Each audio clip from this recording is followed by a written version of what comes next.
والآخر والظاهر والباطن أنت الواحد الأحد الفرد الصمد لك قد من سجد وذل من وجد إلهنا كيف يناجيك في الصلوات من يعصيك في الخلوات لولاه الملك وكيف يدعوك للحاجات من ينساك عند الشهوات لولا فضلك إلهنا من إليه نقصد وأنت وحدك المقصود وإلى من نتوجه وأنت وحدك الموجود ومن ذا الذي يؤتي وأنت صاحب الجود ومن ذا الذي نسأل وأنت رب المعدود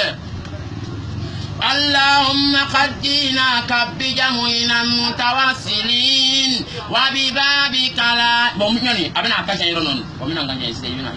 وعلى آتابك سائلين فلا تطردنا خائبين واغفر لنا ذنوبنا أجمعين واقبل عذرنا واجعل سعينا مشكورا وعملنا مغفورا وآتك ركابنا ووالدينا والمسلمين أجمعين من النار اللهم اجعل لنا الموت غير غائب ننتظره والفضل خير بيت الذي نؤمره واجعلنا بعده خيرا لنا من برحمتك يا أرحم الراحمين اللهم أنزل علينا في قبورنا النور والبراءة والسرور وأجزنا بالإحسان إحسانا وعن السيئات غفرانا اللهم اجعلنا في هذا القرآن مصدقين وفيما عندك إلى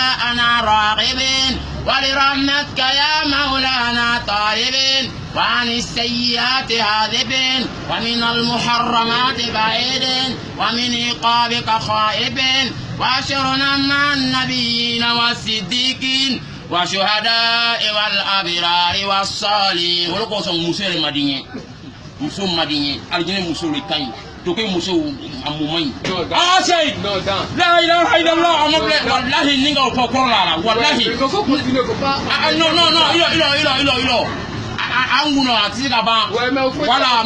ngo mpimu so mai mariama tu kai sai na mariama tu kai isa ba so tu kai ni kai na plan ni kuma plan korko na koroli wala sino muso le tende wala mais musalanga muniti le premier wulu tu kai abita muso mai ala tu ni mandiama alla khabaila wala وببابك لائذين فلا تطردنا خائبين واشرنا جنوبنا أجمعين أن تجعل القرآن العظيم ربيع قلوبنا ونور صدورنا وجلاء آذاننا وذهاب غمومنا وهمومنا وسائقنا إلى جناتك جنات النعيم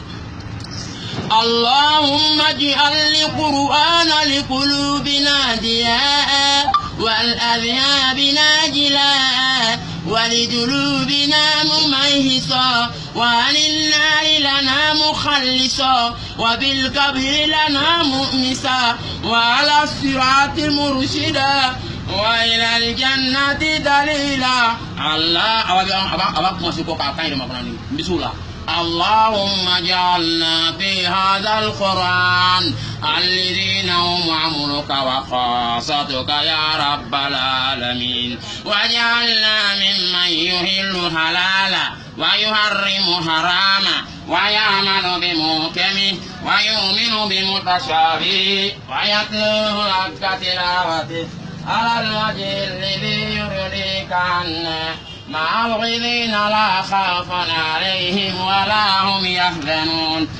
اللهم لا تدع لنا ذنبا إلا غفرته ولا هما إلا فرجته ولا دينا إلا قضيته ولا كربا إلا نفسته ولا مريضا إلا شفيته ولا مبتلا إلا عافيته ولا غائبا إلا غددته ولا غيرانا إلا دللته ولا داعيا إلا أتيته اللهم لا بيتا من المسلمين إلا رحمته ولا عدوا للإسلام إلا خذلته ولا عدوا ليحيى إلا خذلته ولا عدوا لنبينا محمد صلى الله عليه وسلم إلا خذلته ولا حاجة من حوائج الدنيا والآخرة هي لك ولنا فيها صلاح إلا أنت ما على قضائها. اللهم اجعل اجتماعنا في هذا النهار المبارك اجتماعا مرسوما وتفرقنا تفرقا معصوما